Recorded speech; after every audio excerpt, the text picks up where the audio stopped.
This video was made thanks to the help of my good friend Geno. He put a massive amount of work into helping me with this and I couldn't be more grateful. A link to all of his socials will be in the description of this video, so please go check him out. He's done an awesome job helping me with this.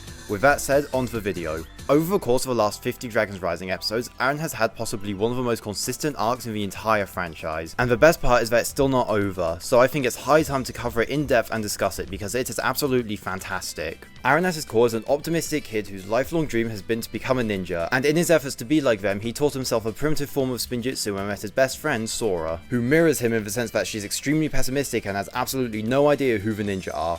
On top of this, the merge took almost everything away from Arin, that being his parents and his comfortable life, but has given Sora everything she holds near and dear, giving us an immediate parallel between our two protagonists. Arin and Sora end up running into Lloyd, who immediately takes note of Arin and Sora's abilities. Arin is over the moon about this encounter and insists that running into Lloyd was fate, and after seeing how much potential Arin and Sora have, Lloyd takes them under his wing to give them some proper training in the way Wu would have done it. Arin soon unlocks Object Spinjitzu, an ability that's not easy to replicate and only seems to work when he's distressed, which is an awesome ideal for Arin because him only being able to use it when he's distressed really shows how much he doesn't want to lose his new family that he's gotten since the merge, and how much his losses because of the merge affects him. Arin later on confesses that he does struggle with his self-worth and feels like he doesn't have a place on the team, in part because of his lack of elemental power, but also because most of the ninja have been found at this point in the story. Seeing Arin start to have doubts about his place on the team when just a few episodes ago he was saying that it was his destiny and fate for Lloyd to find them is some really interesting stuff for him and a great place to take his character, especially when Sora is also doubting her place on the team but still progressing with her powers. Arin's dynamic with some of the old ninja is really fun too, especially Lloyd. Lloyd telling Arin about the importance of harnessing your feelings for something positive, even if they're negative, is some really great development for him post-crystallized, and ends up being a core aspect of Arin's character later on. Another great little moment between them is Lloyd telling Arin about the importance of preservation of life, which ends up being relevant to Arin's character time and time again, most importantly in the second half of Season 2. Overall, Season 1 Arin is a great character, but he doesn't get much growth outside of the seeds of doubt being placed in his mind regarding his place on the ninja team. This season does serve to set up the foundations of his character, so while we didn't get too much growth from him, the foundations laid are really strong and are built upon wonderfully in the next 30 episodes. After seeing his parents of a Mergequake battle in the Season 1 finale, Arin had completely changed. All of the self-doubt that was present in Season 1 was made even worse by Sora achieving her true potential and constantly improving, whereas Arin hasn't improved one bit and is being crushed by the gargantuan task that is finding his parents after the merge. His spinjitzu is still just as wonky as when Lloyd took them in, and he still has little to no mastery over his object spinjitzu, and all of his self-doubt is made even worse when Cinder absolutely wipes the floor with him and he isn't able to do anything against such a threat. Arin feels the need to be constantly improving to make his parents proud, and just when you think his mental state can't get any worse, he sees a vision of his parents being disappointed with him for replacing them with the ninja in the Phantasm Cave. This is an interesting sequence because it gives us some insight as to why Arin didn't seem to have a close relationship with Lloyd in the same way Sora does. She embraced this connection with Lloyd, whereas Arin actively fought it in fear of replacing what he sees as his true family. Later on, Arin and the ninja train under Masters Egolt and Rontu in order to achieve Rising Dragon technique. Arin is placed in Egolt's group due to already knowing a primitive version of spinjitzu, and he struggles to keep up with a more seasoned ninja. This isn't helped by Egolt's incredibly dismissive and negative attitude. Of course, we know why Egolt is this way, and he has a good reason for it with his wasting sickness, but it's a rather harsh transition for Arin, going from Lloyd's reaffirming teachings to Egolt's strictness. These two do parallel each other somewhat. Lloyd doesn't really offer much negative criticism and focuses more on the positives, while Egolt focuses more on the negatives and is too annoyed to help his pupils along even when they're having trouble keeping up. Because, little fireman. Pushing the awareness? I'm not sure what that means. I knew this was a waste of time. Back to start. Eventually, this culminates in Arin accidentally blinding Egolt by launching a stone in his eye, resulting in his demotion to First Fang. I think the fact that Arin was placed in Egolt's group at all is interesting. The thing is, Arin's rudimentary spinjitzu is just that, a rougher, primitive version of the technique that everyone else is performing. In episode 12 of Season 1, Lloyd tells him that he needs to unlearn some of what he taught himself to learn it properly, but this idea doesn't please Arin.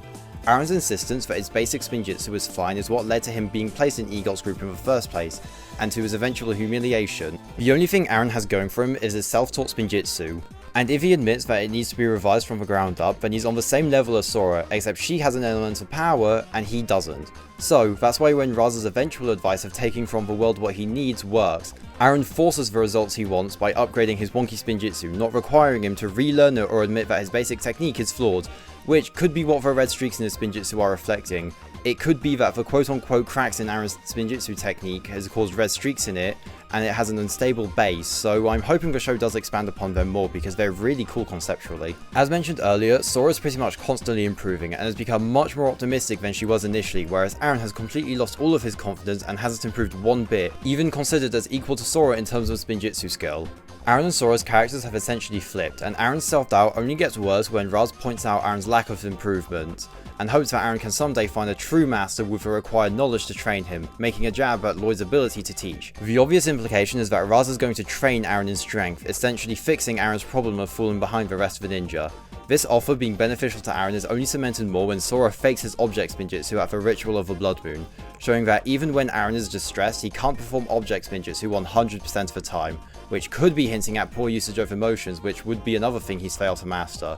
Sora obviously doesn't tell Arin the truth about his object spinjitzu at the ritual, which will only continue to further the rift between Arin and Sora and the rest of the team, which has slowly been forming over the course of the last few episodes, not only in terms of strength, but emotionally too, because he starts slowly pushing away his friends whenever he's frustrated and even refuses their help at times. Before we get into Raz and Arin's dynamic, we need to establish who Raz is as a character. As a child, a weak and helpless Raz fell into a cavern, possibly the Jagged Divide, and was found by his master. This scene is really important and our first instance of a show drawing parallels between Raz and Arin. Raz is desperately trying to escape the chasm over and over again and failing, just as Arin is failing to achieve Rising Dragon technique. Even Kid Raz looking up to his master is framed similarly to how Arin looks up after the merge. From there, Raz was essentially groomed into strength and now has this very hardened mentality on the world, where the strong prosper above everyone else. This still affects him as an adult, where he's come to view emotional attachment as a weakness. Your need to be liked is a weakness. And he can't seem to form healthy bonds with other people. It seems that he often attempts to manipulate people who remind him of himself and the way he himself was manipulated, and the initial part of any relationship Raz has seems to start off rather strongly. He was nice to Jordana and she felt seen and validated by him, even if she was a bit uncertain about the whole cult thing, and she was so starved for affection that half her motivation in Season 2 Part 1 was earning his pride. Jay went from hiding his elemental power to proudly flaunting them in the tournament and willing to do anything to repay the debt he felt he owed Raz, and Thrak was so impressed with his master that the worst thing he could say about him was that he was a bit strict. However, the moment his students show sign of failure, Raz is reminded a bit too much of his past self before he achieves strength and his past failures, so he can't help but lash out physically because he can't properly deal with his issues. So, by the end of Season 2 Part 2, Raz has estranged all of his pupils, not because of outside forces, but because of his own doing. Except for Cinder, who must have been the favourite child between him and Jordana. He parallels Arin in the sense that they both felt weakness and inadequacy at extremely formative times in their lives, and both could be boiled down to a lack of elemental powers. Raz considers elemental powers to be a cheat, and in his eyes, brute strength is the only way to go about fighting and getting your way in life, and both of them have to work twice as hard to keep up with their elementally powered colleagues, and it pays off. Lloyd was somewhat struggling to fight off the corrupted wolf masks without his powers in the tournament, and Sora had to swat one off his back while Raz got dogpiled in the most literal sense possible and still broke free before clobbering the rest. Raz is also able to go toe to toe with Lloyd and Noct too. Arin and Raz are the only people who are able to get a decent amount of hits on all elemental powers Noct without the use of Rising Dragon technique. Raz is definitely a look at what Arin could become if he followed the path of strength, and whether Arin does or not is explored during the following set of episodes, the Tournament of Sorcerers. With the no fighting outside of the tournament rule, Arin and Raz were effectively forced to actually talk to each other, meaning that this was the perfect time for the show to capitalize on their dynamic, and boy did they capitalize on it. At this point, Arin's still very much in the mentality of wanting to find his parents and prove himself useful to the ninja team, so unfortunately the largest elemental fighting competition in history springs up, coming in the way of both of these goals. Obviously this is a blow to Arin's mentality since he isn't able to participate or continue to find his parents, but Lloyd entrusts him with the goal of finding the Dragon Killer, which gives Arin something to do while the ninja compete in the tournament. This gives Arin the chance to reconnect with his childhood friend Thrak, who's pretty much a carbon copy of him in every single way, except for the fact that he has elemental powers and is being trained by Raz, the person who recently threw Arin into the ground at insane speeds and then called him inadequate. In denial about who Thrak's master is, Arin continues on with the case and finds himself in Raz's room, where he confirms that Thrak is working for Raz, right before being caught by the latter. Arin being caught by Raz leads for some fantastic stuff with their dynamic, because it's really the culmination of all the self-doubt we've seen building within Arin.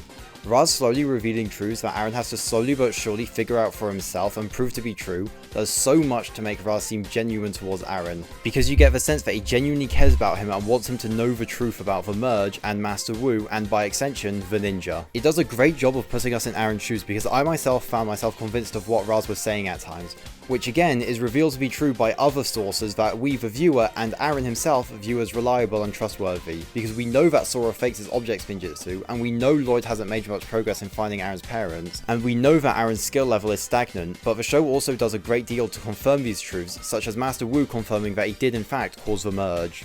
Raz so far has presented himself as a pretty reliable source of information and absolutely knows a great many things, so when Raz tells Arin about some alluring information about the possibility of locating Arin's parents, Arin feels he has no choice but to use this opportunity because so many have slipped away, what with the administration already having been stripped of its records, and he begins interacting with friends and enemies solely for personal gain.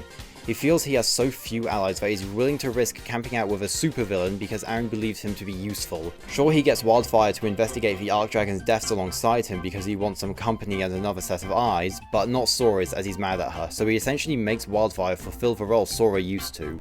Perhaps it's a bit of a stretch and a bit unfair to say that Arin used her per se, but they've interacted so little prior to the tournament that it's definitely noticeable that one of their first notable interactions is only as a result of Arin not wanting to talk with the only other person on the team who's his age anymore. The other way that Raz has presented himself as a reliable source is by making good on a lot of his promises. He said that he wants to find Arin a true master to train him, and later on offers to train Arin. It's a concept that Arin initially rejects, but using some of Raz's teachings got him to do a proper spinjitzu tornado, something that he was totally incapable of doing before. Raz isn't just all talk when it comes to Arin either, he genuinely understands how to train him and knows what he needs because he was just like him once and can possibly relate to the situation he's in. In the end, Arin ends up saving Raz from the Forbidden Fire, which ties back to a lesson Lloyd taught him in They Call It Doom, which was all about life being precious and sparing your enemies. Though Arin needs Raz for his personal gain, so it's more a sinister take on it and reflects the darker path that Arin is going down. Arin's story has very clearly put him in the middle of these two very conflicting ideologies, which he's slowly nuanced, realizing that motion just isn't working for what he wants, so he chooses the path of strength to achieve what he wants. Arin's story has this very clear direction of him reconstructing his worldview and nuancing these different points of views that he's been fed to make his own view on the world, which hopefully he adds his own independent experiences to. My ideal scenario for how Arin's story goes is him simply never rejoining the team, and this doesn't mean he goes down a path of villainy or anything of the sort, but I don't think the conclusion to his story should be him simply rejoining the ninja, at least not without consequences or him going back to them having learned nothing. I think it would be far more impactful if he went off to do his own thing, be it going back with his parents or being an independent warrior who works according to his own beliefs, which he would have built over the course of the story. People expect that Arin will rejoin the ninja team because it's Ninjago, but it's so rare that a ninja actually defects to the villain side without amnesia or mind control, so I think we should all keep our minds open about his future. Arin sinking to new depths could also be a possibility, not becoming an I want to take over the world mustached twirling villain, but someone who, like Raz, allows himself to do amoral things for the pursuit of a greater good. As you can probably tell, Arin having his story concluded by some other character shifting his worldview either to something new or an older point of view is possibly the worst way to end his story. If his story did go down this route, Arin would not have grown as a character at all because he would just be constantly bouncing around ideologies that people propose to him. On top of this, Arin isn't a character that needs to be quote-unquote redeemed, because he hasn't done anything evil as of yet, and him leaving the ninja team is weirdly demonized as some supervillainous betrayal when it just isn't. He left on his own accord and had every right to do so, even if the person he defected to was Raz, who is evil. Something some people really want to see in Season 3 was for Arin to interact with another character that would give him a piece of advice which would in turn change everything for him, causing Arin to mentor under that character. Whether this be Moro relating to Arin because they are both quote-unquote disgraced students disappointed with their masters, Harumi because they consider that the ninja failed them when it comes to saving their parents, Jay because both he and Arin are disillusioned with the ninja, Garmadon because, well, I guess people want to see him back for nostalgia reasons, I don't even know anymore. There is a major problem with this train of thought though, which is that more often than not, Arin seems to be viewed as a potential vessel for another character's development and is not regarded as his own independent actor. Everyone expects Arin to drop Raz as fast as possible and find yet another master, and I don't see why they'd build up to this plot essentially for the entire show only to drop it instantly. Regardless, let's take a look at some of these characters and go through what similarities they actually have to Arin and see whether or not the shoe fits. I'm mostly going by two criteria. One, can this character satisfy Arin's need to improve, and two, can they help with him finding his parents? Moro is absolutely the character that people want to see Arin talk to the most, and I'm going to be honest, there is a flimsy parallel at best between these two. The main similarity that the two of them share is being disillusioned after their masters made promises that they weren't able to keep, but beyond that, these two have very little in common. Arin left because the ninja simply weren't able to find his parents, and their goals didn't seem to be aligning with his. So he joined Raz, who's proven multiple times that he can give Arin what he wants, so it seemed logical for Arin to join him. Moro, on the other hand, trained under Wu for a couple of months at best, didn't get what he wanted, and then went and got himself killed after a single Breath of the Wild. Whereas Arin is having to reconstruct his worldview after being disillusioned, Moro just became evil and changed sides in the 90th minute before dying. It's such a surface level parallel, and realistically, Moro has absolutely nothing to offer Arin regarding to his parents or getting better. And him redeeming Arin would completely botch Arin's story, and I think it would have been my least favourite ending to any Ninjago story ever. In the end, their Season 3 interaction was rather meaningful, and it didn't ruin or negatively affect Arin's story in any way, but more on that later. Harumi is a character that I've seen a few people talk about, but it's an even worse parallel than Moro if I'm being honest. The only thing they have in common is that they have missing parents that the ninja can be blamed for, and that's about it. Harumi learnt nothing from her experiences with a ninja and has absolutely nothing to offer Arin because they're both motivated by entirely different things. Arin wants to find where his parents are, whereas Harumi wants to bring Garmadon back to get her revenge against the ninja. She can't even offer Arin anything about not going down a path of hatred or anything, because by the end of Crystallize she had learned nothing about moving past her hatred, she just redirects it towards someone else, and once again, Arin isn't even evil, he just wants to find his parents and has allied with us to do so. Overall, Harumi is another character who has absolutely nothing to offer Arin, and on top of all of this, her last appearance sucks, so I just don't want to see her back no matter the story context. The final character I've seen people say should train and mentor Arin is Jay, and like, come on guys, what are we even doing anymore? One of the reasons behind this is Jay should know where Arin's parents are so he can help him, when one of the things that Raz says is literally, any info Jay Walker has, I also have. So Jay would have been pretty useless. And on top of that, he can't even help Arin train because he's somewhat competent on the battlefield, but there's no way he can even scale to Raz's strength and ability to mentor Arin. All in all, Arin really shouldn't have some rando returning character tell him how to think or act, because it would completely go against his story of reconstructing his worldview with his own experiences, which thankfully isn't what ended up happening in Dragon's Rising Season 3. While I wasn't a huge fan of the first half of Season 3, Arin's storyline and the subplot was really fantastic from start to finish, and was absolutely the highlight of the first half of this season for me. It immediately picks up on the plot thread of Arin harnessing his emotions, something he did a bit in Season 2 but it's in full effect here. Raz, much like Lloyd, is a believer that emotions should be harnessed, but not necessarily for positive things, because on the contrary to Lloyd, he instructs Arin to use his anger and hatred to make himself stronger, which seems effective as he's now able to constantly do spinjitzu through harnessing his anger, and he seems to have total mastery of object spinjitzu, presumably through the same means. Arin seems to be finally progressing under Raz, using his anger as a source of power, which only makes him stronger through the discovery of what happened to his parents after the merge, another promise Raz made good on. From this point on, Arin is able to use his object spinjitzu easily and without second thought, and while they don't call direct attention to this, it's a really awesome bit of visual storytelling to show how frustrated he is with Wu's seemingly careless actions.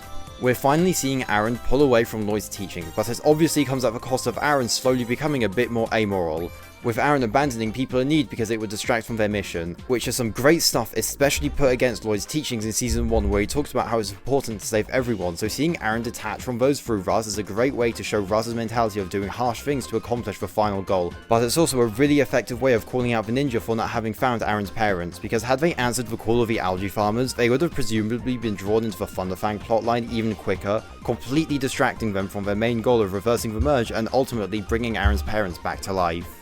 As for Moro's role in the story, it was surprisingly well handled in my opinion. He doesn't add a whole lot to Arin's arc, but seeing him tell Arin about the importance of masters while he's with Raz is something that Moro can actually comment on, especially given his rocky relationship with Wu. It also does a great job of pushing Raz and Arin even closer together, because Moro cemented how important Raz is to Arin, acknowledging the importance of masters and teachings, reminding Arin how badly he needs Raz if he does want to see his parents again. I'm so glad they didn't capitalize on their flimsy parallel, because it meant that the time they actually had together felt meaningful and served as a really solid bookend to Moro's character while advancing Arin's arc in a pretty nice way. Arin also has to grapple with the fact that people aren't going to view him as a hero in his plan and his ultimate goal of reversing the merge, but it's some really compelling stuff for him. When Arin neglected the villagers in episode 5, he was pretty free from any judgment because he never left his jet and just kept on going, but being faced with people that he's met before outright calling him evil really shakes him up, and he isn't able to see morality as something that's subjective. Raz tells him earlier in the season that to some people he's a hero, reminding Arin that what they're doing isn't going to win them any favours, but it will serve the greater good. Despite this, Arin refuses to believe that he's a villain to others and clearly does have a need for outside validation, which he ultimately has to give up to escape the mountain dragons. Arin having to grapple with the fact that their mission isn't particularly heroic and that at the end of the day he is doing this for his own selfish gain and not heroism is such an interesting place to take his character, and I really hope it's something they build upon in future installments because it's a really cool idea for him. Arin's story really takes a turn when he runs into the ninja again, and in particular when he runs into Sora. Obviously the team's first reaction is to try and pry Arin and Raz apart, but Arin sticks with Raz until he's eventually taken by Rogue and Drix. After telling the team about his dead parents, Arin rejoins the team but only temporarily and for his own personal gain, because as it stands, Arin is still prioritising his goal of undoing the merge over the ninja, which makes total sense since that's the reason he left them in the first place. With Arin back in the monastery for the first time in a while, he and Sora finally get the chance to just talk, and here we get one of the best moments for Arin's character. He opens up about how heartbreaking it is for him to be unable to accomplish his childhood dream of becoming a ninja, and how it feels for his only option to be any good at it is Raz. Sora, however, tells him that his strength doesn't lie in his anger or his hatred, but rather his hope and optimism, something that Arin has lost sight of ever since the Mergequake battle, but was the very foundation of who he is in Season 1. While his anger and hatred gives him short-term power, exemplified by Spinjitzu still being wonky at the start of Season 3, his true strength lies in his core values shown to us at the start. He just needs to harness those emotions rather than the negative ones that cause him mental turmoil. If you look back on any time he successfully pulled off his object Spinjitzu, it was because he had hope, some sort of goal in mind, but the one time he failed his Spinjitzu was when he desperately needed it, but he didn't have any hope in his own abilities as a ninja. Arin's current story culminating in using his experiences and taking elements from the different ideologies he's been given with him finding the source of his own strength is such a powerful message to send. Arin's strength doesn't come from his alignment with the universe, nor does it come from his anger, because while both these things are things that have helped him achieve new abilities over the short term, the foundation for all of it has been his hope and optimism that's kept him going ever since the merge, whether it be the hope of finding his parents, the hope of protecting his friends, or the hope of maintaining the family he's found. But no matter what, it's a hope that's been the true fuel of his power all along. Arin's story with Raz being all about a young man trying to find what keeps him going / gives him strength is an absolutely fantastic and super refreshing story for Ninjago, and Arin absolutely has the most consistent arc in Ninjago's entire history, and I cannot give it enough praise. Genuinely fantastic stuff across the board. Anyways, that's all from me. Thank you so much to anyone who's made it this far in the video for watching and supporting my channel. It means so much to me. A link to all of Geno's socials will once again be in the description of this video. Please go check him out. He's done a massive amount to help me write this thing and get it out. So genuinely massive thank you to him. He's done so much, and please go give him a follow and support his stuff. I'm sorry this took so long to get out. I've been very slow with making it, but I should be back to regular videos now. So with that being said, I hope you guys enjoyed, and I will see you in the next one. Goodbye. When you feel tired, look at yourself. Inside your heart, you will find a special place to unwind. When you feel right, look at yourself. Inside your mind, you see connected to